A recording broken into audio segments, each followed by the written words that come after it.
दे धडक बेधडक आपल्या परिसरातील ताज्या घडामोडी, घटना, समस्या, विविध क्षेत्रातील सर्वदूर बातम्या पाहण्यासाठी लोकशक्ती लाईव्ह न्यूज चॅनलला सबस्क्राईब करा आणि नोटिफिकेशन मिळवण्यासाठी बेल आयकॉनला प्रेस करा।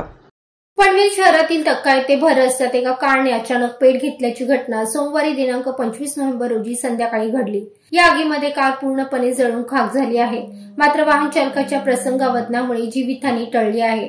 तक्का येथील उड्डाण पुलावर यांत्रिक बिघाड झाल्याने कारच्या बोनेटमधून अचानक धूर आला, त्यामुळे कार चालकाने वाहन रस्त्याच्या कडेला लावून बाहेर पडला। त्यानंतर कारने अचानक पेट घेतला। कार चालकाने नवीन पनवेल सिडको अग्निशमन दलाला संपर्क साधला असता ते तात्काळ घटनास्थळी दाखल झाले आणि त्यांनी आगीवर नियंत्रण मिळवले।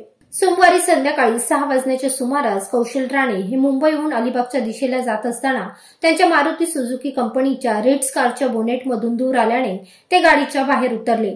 धुराचे रूपांतर आगीत होऊन कारने आगीचे रौद्ररूप धारण केले। या घटनेची माहिती मिळताच नवीन पनवेल सिडको अग्निशमन दल तात्काळ घटनास्थळी हजर झाले। त्यासोबतच पनवेल महानगरपालिकेचे अग्निशमन दल व पनवेल शहर पोलीस ठाण्याचे पोलीस उपनिरीक्षक श्री शेरखाणे यांनी देखील धाव घेतली। अग्निशमन दलाने अवघ्या 5 मिनिटात आगीवर तात्काळ नियंत्रण मिळवल्याने मोठा अनर्थ टळला। तरी देखील आगीच्या तीव्रतेमुळे कार पूर्णपणे जळून खाक झाली। या घटनेची नोंद पनवेल शहर पोलीस ठाण्यात करण्यात आली आहे। लोकशक्ती लाईव्हसाठी न्यूज ब्युरो पनवेल। अशाच सच्चाई दर्शवणाऱ्या बातम्या पाहण्यासाठी लोकशक्ती लाईव्ह न्यूज चॅनलला लाईक करा, शेअर करा आणि सबस्क्राईब करा।